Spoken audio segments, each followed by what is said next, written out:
Hello everyone. So let us move forward. Now we are going to understand the momentum and flow of mass and then motion of rocket. Motion of rocket is one of the favorite topic of UPSC because there are many questions asked in previous year. So let us learn through the spacecraft example. So there is a spacecraft which is moving through the space with uniform velocity v, and then during some part of its journey, okay, it encounters a stream of dust. Okay, it is moving through a space which has some dust particles, and then it is encountering that, and that dust particle is getting stuck in a spacecraft at the rate of dm by dt, and the dust particles had just velocity u just before hitting the spacecraft, and at any time t, a spacecraft has mass capital M, which is the function of time. That means with time the mass will change. So now we are required to find the necessary force to keep the spacecraft running at the uniform speed. So we know that if someone is coming and getting stuck in your vehicle, you will have to increase the force. So this is the figure. It is at time t and it is at time t plus delta t, that is after some time. At time t, we could see that a spacecraft has mass capital M, which is the function of time, and it has velocity v. And with speed u, delta m mass is being added in delta t. So the mass of the total system, because we know we are going to consider the whole system, so it is m plus delta m. Okay, the m is capital and this is delta m is small, which is the mass of dust particle. But after some time, when the mass is added, now the mass of a spacecraft is actually uh, the mass of a spacecraft plus dust, that is m plus delta m, and the speed is total speed velocity is v only. But here in initial case, the dust particles had different speed velocity, and the spacecraft has different velocity. So this is the initial condition you must know. Now we are required to find the necessary force by calculating the rate of change of momentum, because obviously if we are required to calculate force, then you will have to calculate that how the momentum is changing with changing time. So it is change in momentum, that is final momentum minus initial momentum, divided by time taken to take that change.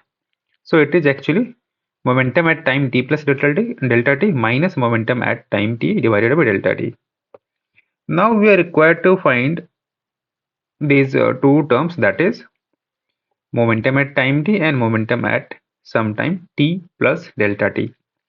So momentum at t will be the mass of a spacecraft plus velocity multiplied by velocity, and it will be added with the mass multiplied by velocity of dust particles. And after time t plus delta t, that is if after the time delta t is being passed, okay, the momentum becomes total mass multiplied by the velocity of that thing. So it is just, you may say it is momentum of initial condition of system, initial condition, and this is momentum of final condition. Again, we are doing not very much advanced thing here. We are just following whatever we have learned in class 11 and 12. And we know that to have the exact value, we need to limit the delta change to be very, very small, so that our calculation becomes very, very precise. That is what the limiting operation does for us. So we put all the values. Okay. So we know that this is the final momentum and this is the value of initial momentum, and we just did the necessary mathematics, and we got this limit delta t tends to 0, delta m times v divided by delta t, and here delta m times u divided by delta t. When you do all the basic mathematics, so you get the necessary force which keeps running the spacecraft at the same speed. It is very simple mathematics. You are just finding the rate of change of momentum, nothing else. So it is V minus U divided by rate of change of mass. Okay. So this is the rate by which the dust particle is being stuck at this spacecraft.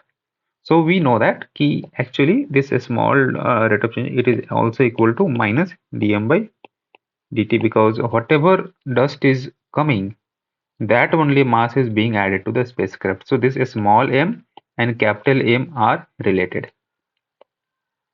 Minus sign is used because they are opposite in nature. Okay, if one will decrease, the other will increase. Now we are going to learn rocket motion in free space. Okay, so look, the condition is that at time t, the mass of rocket is m, the mass of the exhaust is delta m, and their combined velocity is v. But now what happens? Let us look. A rocket at time t is moving at velocity v, and in additional time delta t, rocket ejects mass delta m with relative velocity u. Relative velocity simply means velocity of exhaust with respect to velocity of rocket. So VER, we could write it, and it will expand like velocity of exhaust minus velocity of rocket in this way. This is what we know the relative motion. Okay.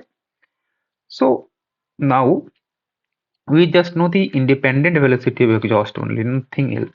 So this will come this side, and it will be velocity of exhaust with respect to rocket plus velocity of rocket. So this is what we have written here. Okay. So velocity of rocket after some time, because the mass is ejected. So what will happen? The velocity of a spacecraft will change from v to v plus delta v. Okay. So now the system is that we will use this expression here. Okay. And it is simply velocity of exhaust with respect to rocket is given in the preliminary condition, that is small u, and velocity of rocket is simply v plus delta v from this, because we have assumed that it has increased to this value v plus delta v. So now the condition is pretty simple for us. Okay. And we got everything in single direction only, but as we are writing in the vector form, so that doesn't matter even. We just found everything in independent manner. Okay, where we will focus only one thing, that u is velocity of exhaust with respect to rocket. It is with respect to rocket, not independent. We got it by using this relation. Okay, so now let us move to the next part. So we will again calculate the rate of change of momentum, because we need to know the value of force. So change of momentum. So initial momentum is actually total mass of the system multiplied with the velocity of the system. And final momentum is actually uh, mass of the rocket multiplied by velocity of the rocket plus mass of the exhaust multiplied by the velocity of the exhaust. This is pretty simple. Let me write it for you. It is mass of rocket, and this term in the bracket is velocity of rocket. This is mass of exhaust, and this is velocity of exhaust. Now the same thing, we will calculate the change of momentum. So we'll subtract the final momentum, and from that we will subtract initial momentum from final momentum. So this is final momentum, you know, because the time is more. Okay, this is initial momentum.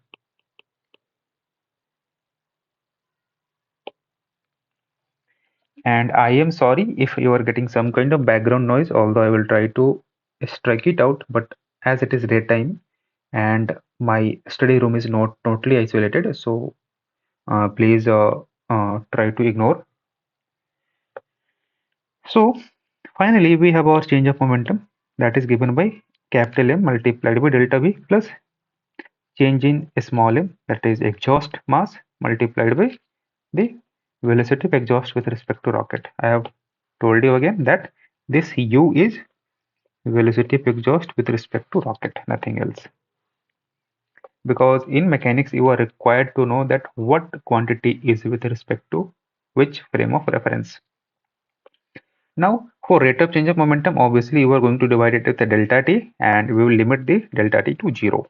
So this is what we did, and we got rate of change of momentum is capital M multiplied by rate of change of velocity of the rocket minus velocity of exhaust with respect to rocket multiplied by rate of change of the rocket's mass, that is dm by dt. Okay, so we have used this relation to get to this point. Okay, we have earlier okay, this is where we got dm by dt, but it is d capital M by dt, so that is the uh, mathematical expression. And I have told you that they are both are actually same thing.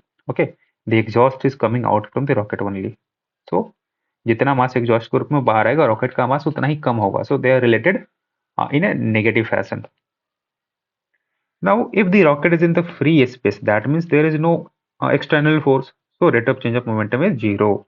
Okay, and when you apply it, it is actually this equation. And in this way, look, this is in the free space. Free space means, like, suppose that there is a rocket in the earth's gravity, so rocket will always face some force because of the gravitational acceleration, but in the free space no such gravitational acceleration exists, and we have pretty simple equation. Okay, so you got here dv by dt, which is equal to u by m into rate of change of mass of rocket, and you simply now do some mathematical tricks to integrate them properly. Okay, because we need to find the value of velocity. Okay, because we are required to know velocity. Know that in rocket, what you will try to know in the practical application, you want to send something to Mars, so you will try to attain the escape velocity, so you want to attain some velocity. That means you are required to find the velocity equation. So what we did, we multiplied delta t both the sides, and now we will integrate the above equation from initial time to final time. So this is what we did. We put the limit initial time ti, final time tf. Okay, and it is dv by dt multiplied by dt, and the same thing here, which we have just took from the previous equation. Now when you integrate, it is actually v final minus v initial, which is the velocity at final time minus velocity at initial time, which is equal to u by ln mf by mi.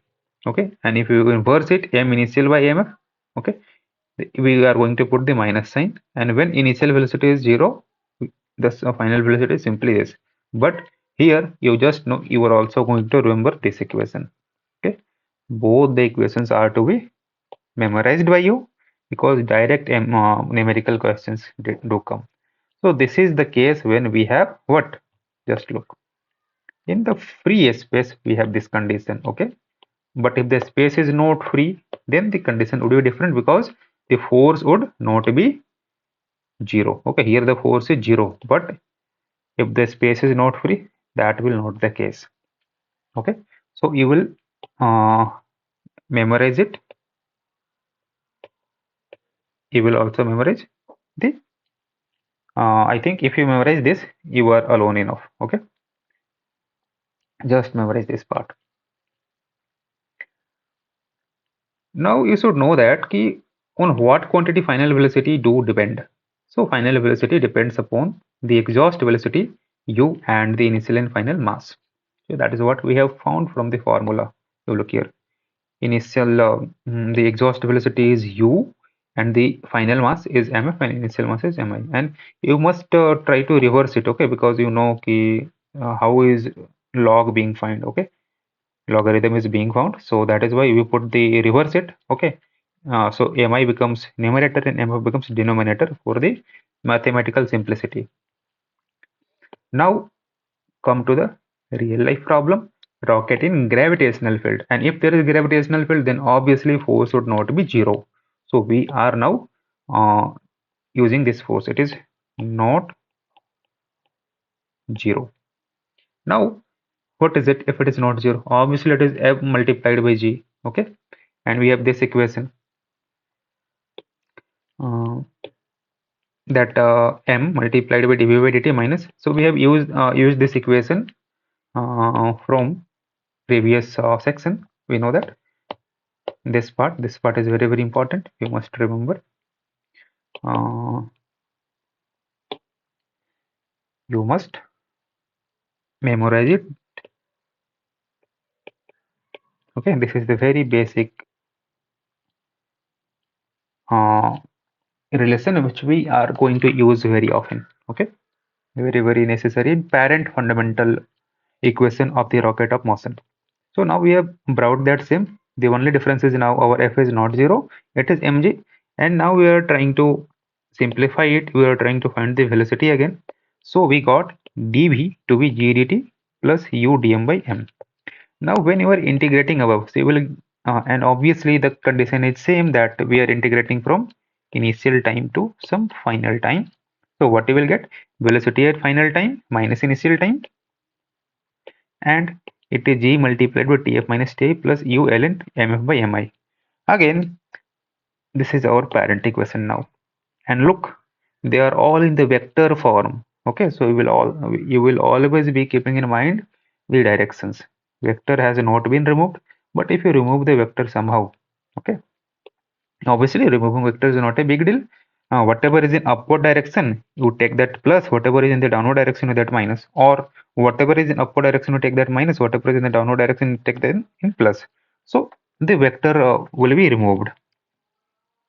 So this is the final thing which we have.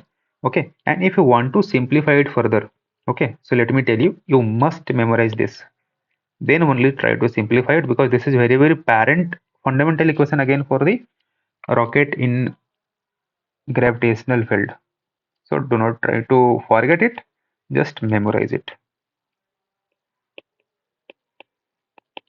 Okay, but now you have v initial to be 0 at time initial. In that case, ti would be 0 and vi would be 0, and our equation would be like this, and vector notion would be removed. So you know that g and u are in all the velocity and gravitational pull is in the different direction, so here you would get minus. So this is our equation now. Okay, so now you see that this is minus g times tf.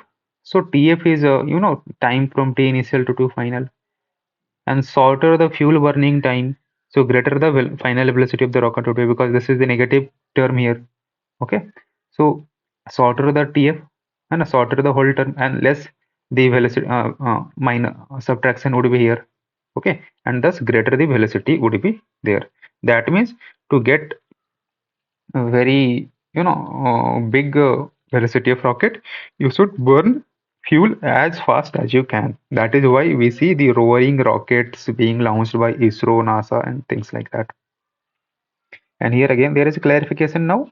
Vf is the speed of the rocket attained after burning fuel from time 0 to time tf. Okay, very clear. And mass of rocket is changing from m initial to m final. And obviously mass will reduce because something is being burned inside the rocket only. Okay, and that is coming out as an exhaust. So this is what till we now we need to focus. So now we have energy, but before that we are going to solve some uh, some kind of solve problems, so that will help us to have the exam insight, and exam insight is very important. So this is how we are going to solve. The question is, a rocket consumes 100 kilogram of fuel per second. In 1 second the fuel consumption is 100 kilogram, and the exhaust speed is this much.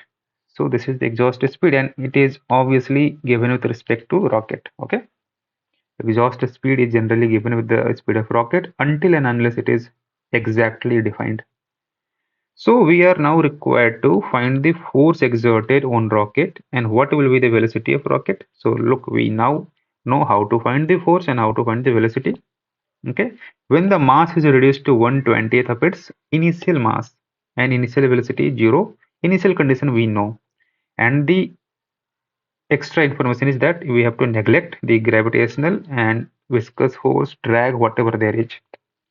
Okay, that means it is case of the free space. Okay, so we got this key. Look, from that we had that notion that v final minus v initial is the value, it is u ln mi by mf minus g times t. So initial velocity is given 0. Okay, exhaust velocity is relative to the rocket, we know it already, and gravitational is neglected, so this gt term also vanishes, and vi also vanishes. So now we are left with this very simple looking formula. Just apply that, use your calculator, and you will get the answer. Okay, now just for one clarification, mi is if mi, then m final is 1/20th of mi. So this is what you need to keep in mind, and this is very simple question. Whenever the question of rocket motion comes in UPSC, just make up your mind that you are going to solve that. Okay, now let us go to the next question. If the maximum possible exhaust velocity of rocket is 2 multiplied by 10 to the power 3 meter per second, then you are required to calculate the ratio of initial and final mass for the rocket to attain the escape velocity. So we know that escape velocity is 11.2 kilometer per second for Earth. Okay. Now let us move forward.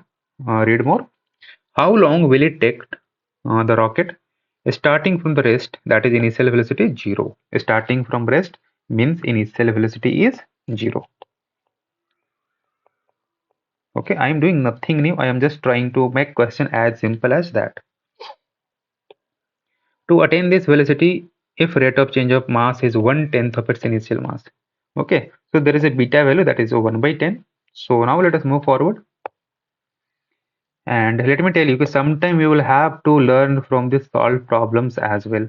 Okay, for example, what is this beta value? Okay, so even I didn't find it anywhere except DS Mathur book. So they are using different term for different things. So how you will know it? You just solve it, you will know its operational goodness. So now we are going to solve it, and sometime reverse engineering will be also done, that you will learn by doing. So here V final is again V initial plus U ln mi by mf, है ना? And it is the equation for the rocket motion without considering gravity, because we know that there should have been term minus gt, which is not there. That means gravity is being declined. Okay, it is like not there. So according to question, Vf is 11.2 kilometer per second. Okay, and u, that is exhaust velocity, is 2 multiplied by 10 to the power 3 meter per second. So 11.2 kilometer per second is will be in the standard form, 1.12 multiplied by 10 to the power 4 meter per second, and we have simple equation. Okay, that is Vf is equal to u ln mi by mf, and vi is 0, we know it. So simply when you are putting the values of vf and u, you will get the value of ln mi by mf, and then you will get the value of mi by mf, that to be 270. You will just use calculator, and you are allowed to use calculator. You are allowed to use calculator. Also, you are required to find the burning time. So look, this beta is actually related to final mass and initial mass and time with this formula. And you know already the value of mf by mi, that is actually 1 by 270. From here we know this value. We have just solved it. And when you will solve this with the value of beta, that is 1 by 10, you will get the value of time, that is 9.96. So in this much amount of time, that much mass has been burnt, and the rocket has attained the escape velocity. Now for the rocket motion, we are done. Now we will move towards greater detail of energy and momentum.